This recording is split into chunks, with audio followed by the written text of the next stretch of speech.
Hello साथियों, multivariate procedure with are के इस कोर्स में आप सभी का बहुत बहुत स्वागत है। आपको याद होगा कि पिछले 3 लेक्चरों में हमने अपने ग्राफिकल डिवाइसेस और जो ग्राफिक्स एंड प्लॉट्स के बारे में बात करी है। वहाँ पे हमने अपने यूनिवेरिएट ग्राफिक्स के बारे में बात करी थी और बाद में हमने यूनिवेरिएट ग्राफिक्स को मल्टीवेरिएट ग्राफिक्स के फॉर्म में या मल्टीवेरिएट वेरिएबल के सेटअप में कैसे एक्सटेंड किया जाए उसकी बात करी थी।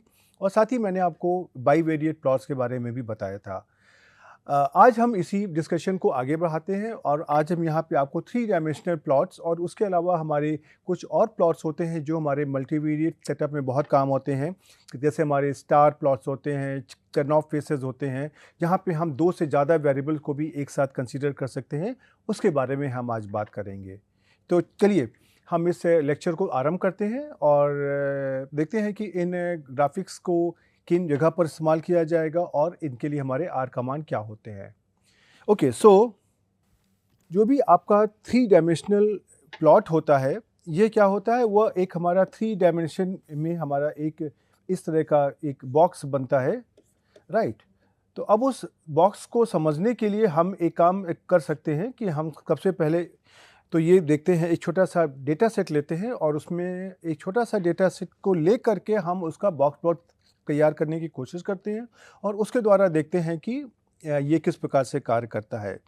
तो ये अपने 3 डायमेंशन स्कैटर प्लॉट को तैयार करने के लिए हमारा कमांड होता है scatter plot 3D, SCATTERPLOT 3D, right. और ये हमारा 3 डायमेंशनल स्पेस में पॉइंट्स को प्लॉट करता है। इस तरह के प्लॉट को क्रिएट करने के लिए हमको एक अलग से पैकेज की जरूरत होती है जिसका नाम है स्कैटर प्लॉट 3D। यहाँ पे 3 हमारा नंबर में है, ये आपको ध्यान रखना है। तो इस प्लॉट को तैयार करने के लिए सबसे पहले हम इस पैकेज को इंस्टॉल कर लेते हैं और उसके लिए हम कमांड यूज़ करते हैं install.packages। और जब ये पैकेज इंस्टॉल हो जाएगा उसके बाद में हम इसको लाइब्रेरी के द्वारा हम इसको अपलोड कर लेंगे। नाउ इसके बाद में हमने छोटा सा यहाँ पे एक डेटा सेट लिया है जहाँ पे हमने अपने 5 लोगों की हाइट, वेट और एज हमने लिया है और उस डेटा को हमने यहाँ पे हाइट, वेट और एज नाम के 3 डेटा वेक्टर्स में मैंने उसको स्टोर कर लिया है, राइट। और यहाँ से हमको इसका 3D स्ट्रक्चर बनाने के लिए इम्पॉर्टेंट ये है कि हम इस डेटा को डेटा फ्रेम के फॉर्मेट में पहले स्टोर करें। तो हमने इन 3 डेटा सेट को अपने डेटा डॉट फ्रेम कमांड का इस्तेमाल करते हुए इसको हमने एक डेटा फ्रेम में स्टोर कर लिया और उसका नाम मैंने दे दिया है डेटा 3D, राइट। तो अब ये हमारा डेटा 3D ऐसा है जहाँ पे हमारे पास 5 लोगों के हाइट, वेट और एज स्टोर हो गए और वो किस प्रकार से हैं। जैसे कि अगर हम कहें हमारा पर्सन नंबर 1 है, इसकी हाइट है सपोज है 100 सेंटीमीटर, उसका वेट है 28 किलोग्राम और उसकी एज है 5 साल, राइट। इस तरीके का हमारा ये डेटा है। ओके, तो अगर हम अपने इस डेटा सेट को देखते हैं जो हमारा डेटा फ्रेम के फॉर्मेट में है, तो ये इस प्रकार से आ गया है, राइट। अब हम यहाँ पे देखिए, जब हम अपने कमांड को यूज़ करते हैं स्कैटर प्लॉट 3D और पेरेंथेसिस में डेटा 3D और कोलन करके 1 2 3 देते हैं, अर्थात हमको किन किन कॉलम्स को लेना है। तो देखिए ये हमारा कुछ इस प्रकार का ग्राफिक बन जाता है। नाउ अब आप अगर इसको देखने की कोशिश करिए तो ये है क्या? ये पिक्चर तो 2 डायमेंशन में ही बनी हुई है, लेकिन ऐसा लगता है कि ये 3 डायमेंशन की पिक्चर है ये। और यहाँ पे आप अगर देखिए, एक पॉइंट ये है, दूसरा पॉइंट ये है, तीसरा पॉइंट ये है, चौथा पॉइंट ये है और 5वां पॉइंट ये है। और यहाँ पे इस ओर आपका हाइट है, इस ओर आपका वेट है इस एक्सिस में, और इस वर्टिकल डायरेक्शन में आपका एज दिया हुआ है। तो आप अगर ध्यान देने की कोशिश करिए तो आर सॉफ्टवेयर में हमने 3 डायमेंशन प्लॉट को भी 2 डायमेंशन में ही तैयार किया है, लेकिन उसकी आकृति और उसका आकार ऐसा है कि आपको यहाँ पे तीसरे डायमेंशन की कुछ इन्फॉर्मेशन दिखाई देने लगती है। तो यहाँ से देख करके हम ये समझ सकते हैं हमारे पास अगर 3 वेरिएबल हैं तो उनके आपस में किस प्रकार के सहसंबंध हैं, राइट। और इसी ऑप्शन के अंदर हमारे पास कुछ और ऑप्शन भी होते हैं जिनको ऐड करके हम अपने इस ग्राफ को ज़्यादा इंफॉर्मेटिव बना सकते हैं।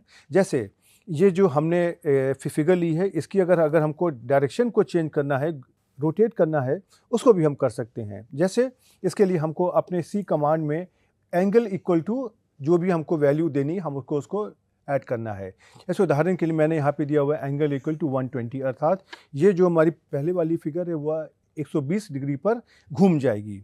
तो देखिए जब हम इसको घुमाने की कोशिश करते हैं तो देखिए ये पॉइंट की डायरेक्शन हमारी कुछ ऐसी हो गई, 1 2 3 4 5, राइट। तो इस तरीके से आपको 3 डायमेंशन की जो पिक्चर है वो आपको 2 डायमेंशन में दिख रही है, लेकिन आप इस एंगल को बदल करके आप उसके जो बाकी डायमेंशन में डेटा हमारा कहाँ पे लोकेटेड है, डेटा की क्या वैल्यू है और डेटा सेट में आपस में किस प्रकार के सहसंबंध हैं, ये हम यहाँ से बहुत आसानी से निकाल सकते हैं, राइट। तो इस प्रकार से हमको इसका कार्य करना है। नाउ इसी चीज़ को जरा सा हम पहले अपने इस आर सॉफ्टवेयर में करके देख लेते हैं एंड देन उसके बाद में हम अपने अगले टॉपिक की बात करेंगे। तो देखिए मैंने अपने इस कंप्यूटर में इस स्कैटर 3D प्लॉट को मैंने पहले से यहाँ पर इंस्टॉल करके रखा हुआ है, इसलिए मैं यहाँ पे खाली लाइब्रेरी ले रहा हूँ। लेकिन अगर आपको करना अगर है तो आपको इसको पहले इंस्टॉल करना होगा और कमांड मैंने आपको दिया हुआ है। उसके बाद में हम आपसे यहाँ पे जो अपना हाइट, वेट और एज है उसका हम डेटा यहाँ पर स्टोर कर रहे हैं और उसके बाद में हम उस डेटा को एक डेटा फ्रेम के फॉर्मेट में कन्वर्ट करेंगे एंड देन उसके बाद हम इसका जो 3D प्लॉट है उसको हम तैयार करेंगे। तो अब आप यहाँ पे देख सकते हो कि आपका जो डेटा कंस्ट्रक्टेड डेटा 3D इस प्रकार से आ गया, राइट। अब हम यहाँ पर अपने इस कमांड को अगर हम यहाँ पे इस्तेमाल करते हैं तो देखिए कि हमारा किस तरह की पिक्चर आएगी। ये देखिए ये बन के आ गई, राइट। और इसी पिक्चर के अंदर इन केस अगर हम यहाँ पे एंगल इक्वल टू सपोज दे देते हैं 120, तो आप ये देखेंगे, आपको ध्यान देना है कि ये हमारी फिगर यहाँ पे किस प्रकार से घूम जाती है। ये देखिए ये पिक्चर हमारी 120 डिग्री पे घूम गई। अगर इसी को अगर हम मान लीजिए अगर हम कह दें कि 70 डिग्री पे हमको घुमाना है तो इसको देखिए, इसको मैंने 70 डिग्री पे घुमा दिया, राइट। तो इस तरीके से आप अगर अपने इस एंगल को रोटेट करते हुए आप अपने इस 3 डायमेंशन पिक्चर को विभिन्न भिन्न डायरेक्शन से देख सकते हैं और आपको इसके अंदर जो भी हमारे पॉइंट्स आए हैं उनके बारे में एक सही इंफॉर्मेशन काफ़ी हद तक मिल जाएगी, राइट। ओके, अब तो यहाँ तो हमने 3 डायमेंशन में 3 वेरिएबल्स को हमने दो डायमेंशन में करके देख लिया। लेकिन अब हम यहाँ पे कुछ और जो हमारे पॉपुलर प्लॉट्स हैं उनकी बात करते हैं और जिनके द्वारा हम अपने मल्टीवेरिएट डेटा को बहुत आसानी से ग्राफिकल डिवाइस के द्वारा दिखा सकते हैं। इसमें से एक हमारा बहुत पॉपुलर ग्राफिक है, जैसे ये हमारा है स्टार प्लॉट्स। स्टार प्लॉट्स का इस्तेमाल हमारे इन मल्टीवेरिएट डेटा को दिखाने के लिए होता है और हर एक स्टार एक सिंगल ऑब्जर्वेशन को दिखाता है, राइट। स्टार क्या होता है? स्टार आपने देखा ऐसी तो होता है इस तरीके का, राइट। और इसका इस्तेमाल हम कहाँ पे करते हैं? जब हमको किसी सिंगल डेटा पॉइंट की जो रिलेटिव वैल्यूज़ हैं उनको एग्जामिन करना होता है और हमारे उस डेटा सेट में कौन कौन से हमारे सिमिलर या डिसिमिलर पॉइंट्स हैं उनको अगर मुझे लोकेट करना होता है, राइट।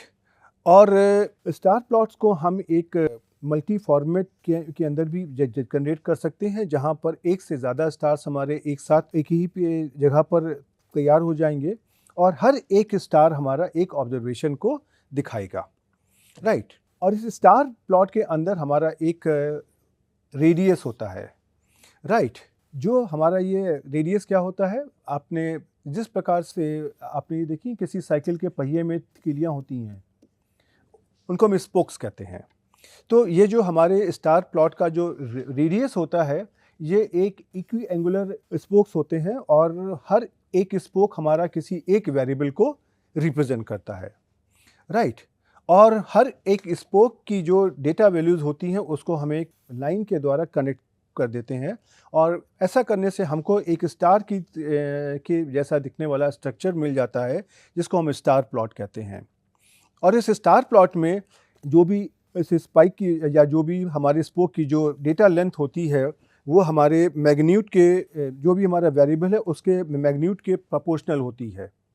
और ये मैग्नीट्यूड काहे का है? ये हमारा इस वेरिएबल का मैग्नीट्यूड है और इसको हम जो हमारा वेरिएबल का जो मैक्सिमम मैग्नीट्यूड है across all the data points उसके साथ में कंपेयर करते हैं। अर्थात जो भी हमारे वेरिएबल का मैग्नीट्यूड हम उसको सारे वेरिएबल के मैक्सिमम मैग्नीट्यूड के सापेक्ष में कंसीडर करते हैं, राइट।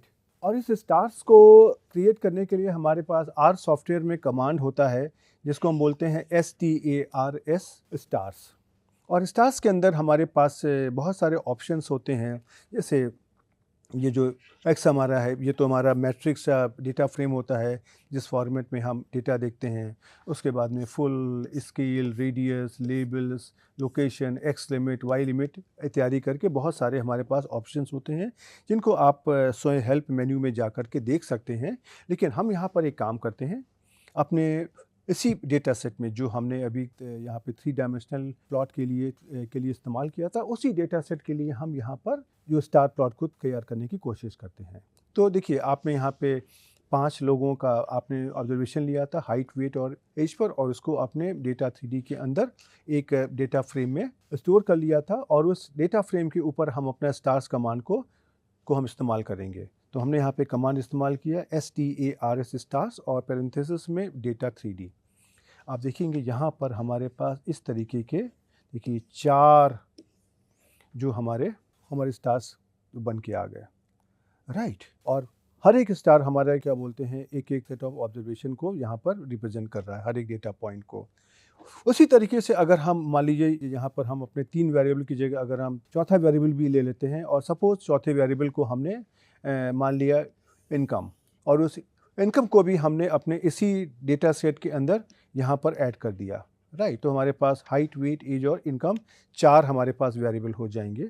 तो हमने एक यहाँ पर मैंने ये नया डेटा सेट तैयार कर लिया, डेटा 3D1, जिसके अंदर हमारा हाइट, वेट, एज और इनकम है, इस प्रकार का, राइट। तो अब आप देखोगे कि इसके अंदर हमारे जब हमने इस डेटा फ्रेम का यहाँ पे स्टार्स बनाने की कोशिश करी है, तो हमारे ये स्टार्स देखिए यहाँ पर आ गए, राइट। और जो उनके हमारे स्टार की स्पोक्स हैं, आप उसको देख करके भिन्न भिन्न तरह के जो अपने कंक्लूजन्स हैं उनको आप बाहर निकाल सकते हो, राइट। चलिए इसी चीज़ को आपको जैसा हम एक बार अपने इस आर सॉफ्टवेयर में करके दिखाते हैं कि इसको बनाना आसान है कि कठिन है। तो देखिए यहाँ पर आपने डेटा पहले से लिया हुआ है, आपका डेटा 3D देखिए ये है आपका। यहाँ जब आप स्टार्स बनाओगे, stars of the data 3D, तो देखिए ये इस तरीके से बन के आ गया।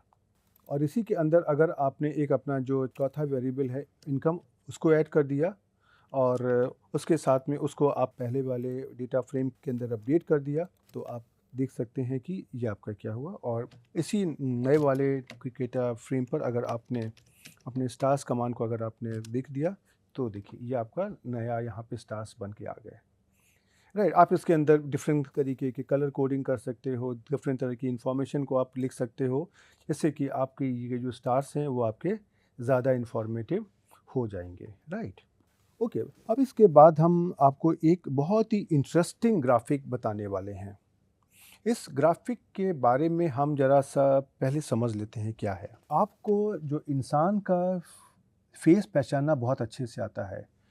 आपका कोई दोस्त, आपका कोई जानने वाला, आपका परिवार में कोई है, आप उसके चेहरे को देख कर के बता सकते हो कि वो आदमी किस प्रकार से फील कर रहा है, वो खुश है, दुखी है, राइज, आज उसका कुछ दिमाग आउट है, इत्यादि इत्यादि। इस तरह के कमेंट्स हम रोज़ अपने घरों में सुनते रहते हैं। हमारे माँ बाप हमसे अक्सर पूछते हैं कि क्या हो गया आज तुम्हारा मुँह क्यों लटका हुआ है, और हमको समझ जाते हैं कि आज हम उदास हैं। तो ये हमारे माँ बाप को या हमारे जो हमारे साथ के लोग हैं उनको ये कैसे पता चलता है कि हम खुश हैं कि दुखी हैं। तो उसमें से अब देखिए अगर हम यहाँ पे अगर हम 2 चेहरे बनाते हैं, और एक चेहरे में हम इस तरीके का बनाते हैं, और एक चेहरे में अगर हम मान लीजिए सब कुछ एक सा रखते हैं, लेकिन अगर हम ये बना देते हैं, तो ये दोनों चेहरे के हमारे जो फेसेस हैं सब कुछ सेम है, लेकिन ये जो फेस का स्ट्रक्चर है इससे हमको देख करके पता चल जाता है कि कुछ गड़बड़ है।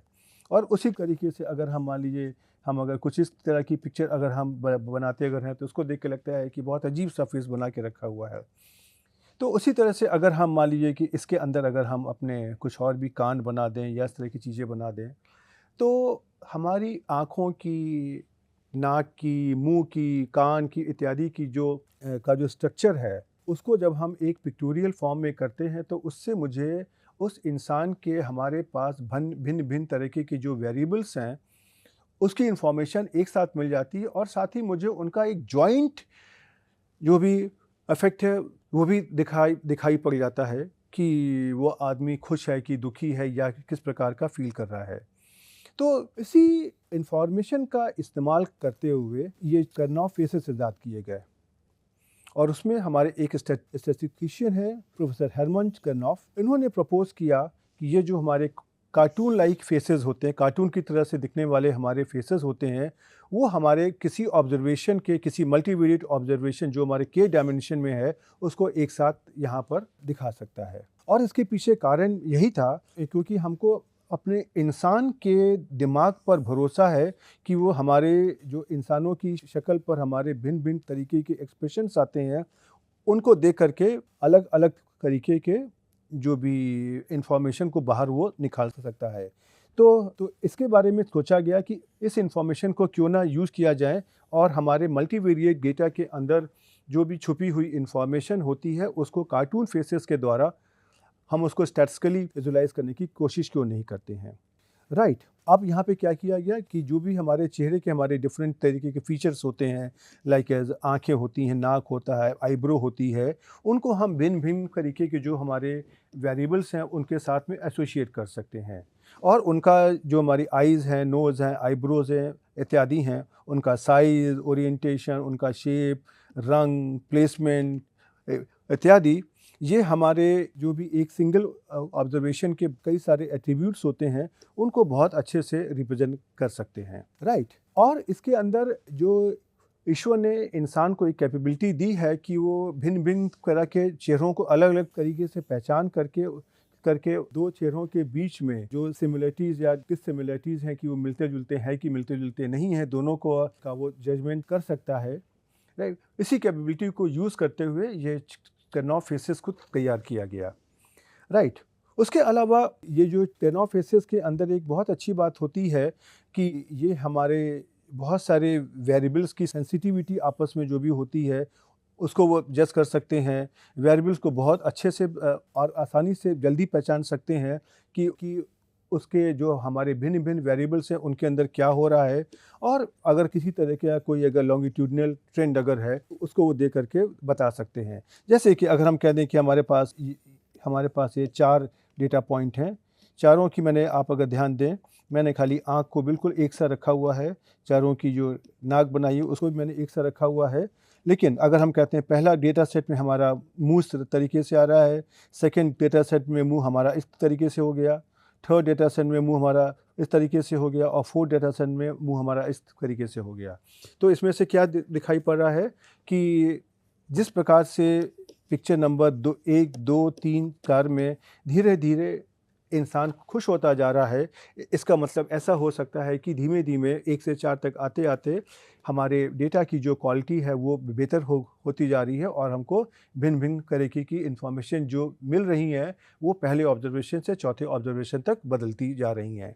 लेकिन अगर हमारे पास 2 ऑब्जर्वेशन ऐसे आ जाते हैं जहाँ पर दोनों में हमारे पास इस तरीके का फेस आता है तो इसका मतलब ये है कि 2 डेटा सेट में या 2 ऑब्जर्वेशंस में का जो नेचर है, बिहेवियर है, वह एक सा ही है। ओके।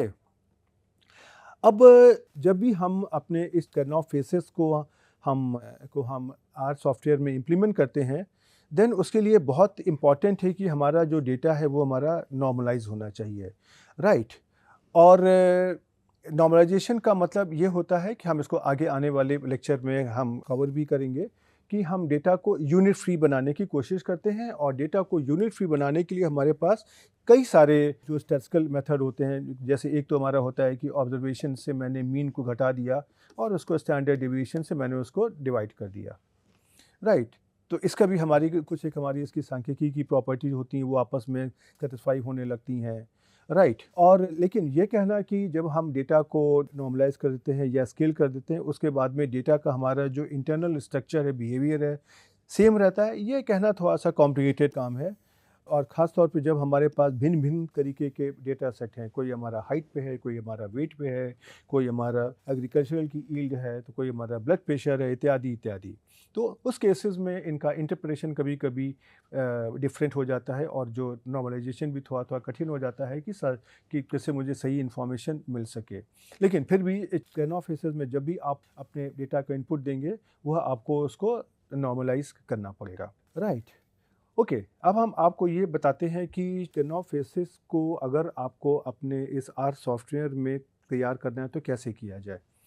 तो टेनॉफ फेसेस को तैयार करने के लिए हमको एक स्पेशल पैकेज की ज़रूरत होती है जिसका नाम होता है APL पैक, APLPACK, राइट? ये आपको इंस्टॉल करना पड़ेगा। मैंने उसको अपने कंप्यूटर में पहले से इंस्टॉल किया हुआ है और उसके बाद लाइब्रेरी कमांड का इस्तेमाल करते हुए आपको उसको अपलोड करना पड़ेगा। उसके बाद में हमारा कमांड होता है फेसेस, FACES, सब कुछ लोअर केस अल्फ़ाबेट्स में। ये हमारा टेनॉफ फेसेस तैयार कर देगा, राइट? और हेल्प में आप देखोगे कि इस फेसेस के साथ में हमारे बहुत सारे ऑप्शंस होते हैं, जैसे स्केल है। जैसे मैंने बताया कि आपको डेटा को पहले स्केल करना पड़ेगा, तो यहाँ पे आपको स्केल 2 देना पड़ेगा। स्केलिंग के पीछे की क्या प्रोसेस होती है उसको हम आगे आने वाले लेक्चर्स में आपको बताएंगे। उसके बाद में बाई रो, मीन और कलर ऑफ आईज, आँख के कलर के लिए कॉल डॉट आईज, बालों के कलर के लिए call dot hair, right? Face के कलर के लिए कॉल डॉट फेस, इत्यादि इत्यादि बहुत सारे कमांड दिए हुए हैं। बट मैं आपको यही रिक्वेस्ट करूंगा कि आप इसके हेल्प मेन्यू में जा करके इन ऑप्शन को समझिए और जो भी आपका वेरिएबल है, जो भी आपका डेटा सेट है, वहाँ से आपकी जो भी आवश्यकता है उनको आप इन कमांड्स के द्वारा फुलफ़िल करने की कोशिश करिए, राइट? और ख़ास तौर पे आपको देखना है कि एक्स जो यहाँ पे है वो कोई मैट्रिक्स या डेटा फ्रेम होना चाहिए जहाँ पर रोज़ हमारे इंडिविजुअल को और कॉलम्स हमारे वेरिएबल को रिप्रेजेंट करते हैं, राइट? अब इसमें इन टेनॉफ फेसेस में देखिए आपके पास टोटल 15 पैरामीटर होते हैं। कौन-कौन से होते हैं? फेस की हाइट, फेस की विड्थ, फेस का शेप, माउथ की हाइट, माउथ की विड्थ और स्माइल का कर्व। आँखों के बारे में, आँखों की हाइट, आँखों की विड्थ, फिर हेयर्स के बारे में, बालों की हाइट, बालों की विड्थ, बालों की स्टाइल, उसके बाद नाक के बारे में, नाक की हाइट, नाक की विड्थ, फिर कान के बारे में, कान की विड्थ और कान की हाइट। इतने सब 15 वेरिएबल्स को आप एक साथ यहाँ पर प्लॉट कर सकते हैं। मतलब अगर आपके पास कोई मल्टीवेरिएट डेटा है जहाँ पे 15 वेरिएबल तक आपने हर एक ऑब्जर्वेशन को लिया है, अर्थात एक ऑब्जर्वेशन में 15 वेरिएबल तक हो सकते हैं। जैसे आपने कहा कि हाइट, वेट, एज, तो आपके 3 वेरिएबल हुए। आपने कहा हाइट, वेट, एज, इनकम, तो आपके 4 वेरिएबल हो गए। उसी तरीके से आप 15 वेरिएबल तक यहाँ पे आप कंसीडर कर सकते हैं। ओके, यहाँ पे अभी हम एक काम करते हैं, जो हमने अभी अपना पुराना डेटा लिया था जहाँ पर मैंने स्कैटर प्लॉट 3D को हमने प्लॉट किया था, उसी डेटा को हम यहाँ पर ले लेते हैं। तो उसी स्लाइड को मैंने यहाँ पे आपको दिखा दिया है सो दैट कि आपको कोई कन्फ्यूजन ना हो। जहाँ पर मैंने हाइट, 8 और वेट का हमने डेटा लिया था 5 लोगों के ऊपर और उसको डेटा 3D में हमने एक डेटा डॉट फ्रेम के द्वारा उसको डेटा फ्रेम में कन्वर्ट कर लिया था। अब हम देखिए यहाँ पर आपको जब यहाँ पे हम इस फेस कमांड को डेटा 3D पर हम एग्जीक्यूट करते हैं, को देखिए यहाँ पर क्या हो रहा है। यहाँ पे आपको ये ध्यान देना है कि ये मैंने उदाहरण खाली आपको समझाने के लिए लिया है। ऑल्दो हम यहाँ पे 15 वेरिएबल्स को ले सकते हैं, लेकिन हमने खाली 3 वेरिएबल्स को ही लिया हुआ है, राइट? तो एक चीज़ तो होता है कि जब भी हमारा इसका आउटकम आएगा तो उसमें से आर खुद ब खुद इन वेरिएबल्स का नाम बदल देता है। जैसे कि और आपको ये भी बताता है कि किस जो भी हमारा वेरिएबल है उसको जो वेरिएबल्स आपने दिए हैं उसमें उसको कहाँ-कहाँ से कैसे-कैसे दिखाया गया है। जैसे यहाँ पे देखिए लिखा हुआ है मॉडिफाइड आइटम और यहाँ पे दिया हुआ है वेरिएबल। तो यहाँ पर वेरिएबल आपने वो वाले वेरिएबल दिए हैं जो आपने खुद से इनपुट किए हैं और यहाँ पे मॉडिफाइड आइटम में जो वेरिएबल्स लिखे हुए हैं जो हमारे टेनॉफ फेसेस के अंदर होते हैं, राइट? जैसे मैंने आपको बताया था यहाँ पे कि हमारे पास इतने सारे वेरिएबल होते हैं, राइट? तो अब यहाँ पर ये आपको दिखा रहा है क्योंकि आपने खाली 3 ही वेरिएबल दिए हुए हैं और उसको यहाँ पे 15 वेरिएबल की आवश्यकता होती है, तो उसने किस वेरिएबल के सापेक्ष नापा है और उसने क्या किया है आप अगर ध्यान देंगे तो height, weight, age, height, weight, age, height, weight, age, height, weight, age को उसने 5 बार उसने उसको रिपीट कर दिया है। और ये क्या बता रहा है कि जो फेस की हाइट है वो आपको हाइट के द्वारा दिखाई जा रही है, हाइट पे जो डेटा है। जो फेस की विड्थ है उसको हम वेट का जो वेरिएबल है उसके द्वारा दिखा रहे हैं, और जो फेस का जो स्ट्रक्चर है उसको हम एज के द्वारा दिखा रहे हैं, और इसी तरह से जो माउथ की हमारे हाइट है उसको हम हाइट के द्वारा दिखा रहे हैं, माउथ की जो विड्थ है उसको वेट के द्वारा दिखा रहे हैं, स्माइलिंग है उसको हम एज के द्वारा दिखाई दे रहे हैं, और उसी तरीके से हमारे बाकी वेरिएबल्स भी यहाँ पे लिखे हुए हैं। ठीक है, आपको एक बात का ध्यान रखना है, क्योंकि यहाँ पे डेटा रिपीट हो रहा है तो हो सकता है आपको कोई बहुत अच्छा ग्राफिक नहीं मिले, लेकिन मेरा ऑब्जेक्टिव यहाँ पर ये है कि इस तरह के फेसेस को कैसे तैयार किया जाता है। आप अगर यहाँ पे पूरे 15 के 15 वेरिएबल ले लेंगे तो आपको जो भी डेटा मिलेगा वो सही होगा, और उसके द्वारा जो आपको फेसेस बन के आएंगे वो भी बेहतर होंगे। राइट, आप देखिए यहाँ पे जब हम फेसेस डेटा 3D के ऊपर करते हैं तो आपको देखिए इस तरीके के 5 ऑब्जर्वेशन मिल गए। आपके पास 5 ऑब्जर्वेशन तो थे, देखिए 1 2 3 4 5, मतलब 5 इंसानों के। राइट, तो एक इंसान को ऑब्जर्वेशन हमारा कैसे हो गया, ये हमारा पहला ऑब्जर्वेशन हो गया। उसका हाइट 100 है, वेट 28 है और एज हमारी 5 है। दूसरे आदमी की हाइट हमारे 120 है, वेट 35 है और एज हमारी 8 है, इत्यादि करके। तो आप ये देख सकते हैं कि हर एक जो पिक्चर अपने से बिल्कुल अलग है। राइट, अब इसके बारे में आपको किस प्रकार की इंफॉर्मेशन लेनी है ये आपका कार्य है। राइट, कि जो भी आपके एक्सपेरिमेंट के डेटा की वैल्यूज़ आई हैं उसके द्वारा ये जो आपको फेस मिल रहा है, तो आप ये देख सकते हैं कि पांचों ऑब्जर्वेशन बिल्कुल अलग अलग हैं। शायद ये और ये तो तभी थोड़े बहुत मिलते जुलते हैं, लेकिन ये वाला ऑब्जर्वेशन तो उससे बिल्कुल ही अलग है। और ये वाला ऑब्जर्वेशन और साथ में ये भी 2 ऑब्जर्वेशन हैं जो चौथे और पाँचवें ऑब्जर्वेशंस हैं, उनसे काफ़ी डिफरेंट है। तो अगर हम देखें कि पहले, दूसरे और चौथे, पाँचवें ऑब्जर्वेशन कैसे हैं, तो आप देख सकते हो कि पहले दूसरे ऑब्जर्वेशन आपके 120 हैं, और जबकि आपके चौथे पाँचवें 176 180 हैं। यहाँ भी आपको देखिए 28 और 35 है, और जबकि 74 और 85 काफ़ी अंतर है। एज में भी 5 और 8 हैं कहाँ पे, और कहीं पर 18 और 25 हैं। मल्टीपल टाइम्स का फ़र्क है। तो उसी तरह का जो बिहेवियर देखिए आपको यहाँ भी देखने को मिल रहा है, और डेफिनेटली आप अगर यहाँ पे कोई और अच्छा सा डेटा सेट अगर लेंगे तो आपको यहाँ पे और अच्छा एक फेस बन के आ जाएगा, जिसको समझना आपके लिए ज़्यादा आसान काम होगा।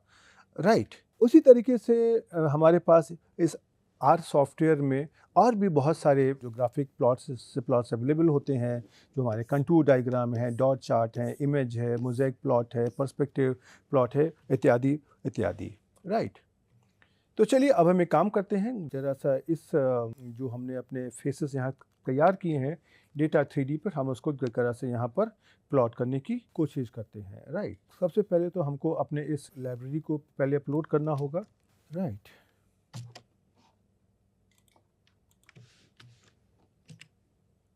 अब आपका देखिए डेटा 3D तो आपके पास पहले से यहाँ पे है, ये डेटा 3D होना चाहिए, या डेटा 3D देखिए पहले से ये है। अब आपने इसमें जो आपका टेनो फेसेस का कमांड था, फेसेस डेटा 3D, देखिए ये आपको एग्जीक्यूट करना है इसको। राइट, तो देखिए जब आपने यहाँ पे किया तो देखिए ये आपको यहाँ पर फेसेस बन करके आ जाएंगे।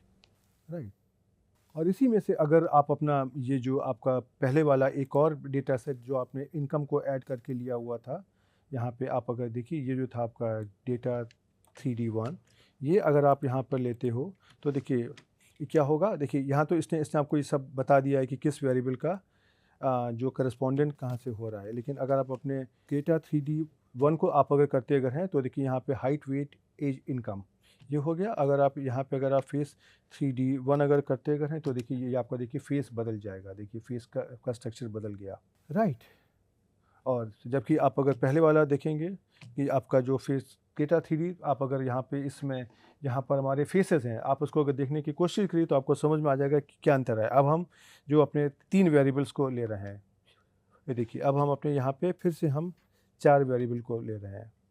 राइट, तो इस तरीके से आप अगर देखिए यहाँ पे तो हमारी ये टेनो फेसेस ऐसे चीज़ें हैं जो हमारे मल्टीवेरिएट डेटा के लिए हमको ये इन्फॉर्मेशन दे सकते हैं। और अब हम यहाँ पे इस लेक्चर में रुकते हैं, और आपने देखा हमने कि यहाँ पे आपको हमने कुछ ही मल्टीवेरिएट टेक्निक्स बताई हैं जो स्टार प्लॉट के बारे में है, टेनो फेसेस के बारे में, लेकिन इनके अंदर एडवांटेज ये है कि आपके इस मल्टीवेरिएट डेटा को ये बहुत आसानी से हैंडल कर सकते हैं। हाँ, अब उस उनका जो ग्राफ तो बन के आ जाएगा, लेकिन उन ग्राफ का इंटरप्रिटेशन कैसे होगा, ये आपको देखना है। ये कुछ उसी तरीके की बात है कैसे मैंने आपको पहले भी उदाहरण दिया था कि जब कोई पेशेंट डॉक्टर के पास जाता है तो डॉक्टर सबसे पहले उसका फेस देखता है, उसकी आंखें देखता है, उसकी ज़बान देखता है, राइट? और उसकी बेसिस पर वो फैसला करता है कि उसको किस प्रकार का किस प्रकार की समस्या हो सकती है। कुछ उसी तरह का की जो कहानी हमारे पास यहाँ पे कैनोफिसिस के साथ भी है कि आपको चेहरे को देख करके आपको डेटा के अंदर की जो कैरेक्टरिस्टिक्स हैं उनको बाहर निकालना होता है। उनको समझना बहुत कठिन नहीं होता है, लेकिन उसके लिए डेफ़िनेटली आपको प्रैक्टिस चाहिए होगी। तो हम आपको यही कहेंगे कि आप एक अपना कोई मल्टीवेरिएट डेटा लीजिए और उसके लिए स्टार्स डायग्राम है, स्कैटर प्लॉट 3D है, या जो कैनोफिसेस हैं इनकी प्रैक्टिस करिए। उसके अलावा आप अपनी अगर बुक्स में और लिटरेचर में देखेंगे और आर सॉफ्टवेयर के साथ भी यहाँ पे बहुत सारे और भी हमारे ग्राफ़िक्स होते हैं, हीट मैप होता है, कंटूर डायग्राम होता है, पर्सपेक्टिव प्लॉट होता है। और भी बहुत तरीके के हमारे ग्राफ़िक बन सकते हैं जो हमारे मल्टीवेरिएट डेटा में हमारी सहायता करते हैं। लेकिन उसके लिए हम आप पर डिपेंड करते हैं कि आप जितना ज़्यादा पढ़ेंगे, जितना ज़्यादा सीखेंगे, उतना ही ज़्यादा आपकी प्रैक्टिस होगी। तो आपसे हम यही उम्मीद करते हैं कि आप कुछ डेटा सेट लेकर के आप उसकी प्रैक्टिस करिए और हम आपको अगले लेक्चर पे मिलने फिर से आएँगे। तब तक के लिए गुड बाय।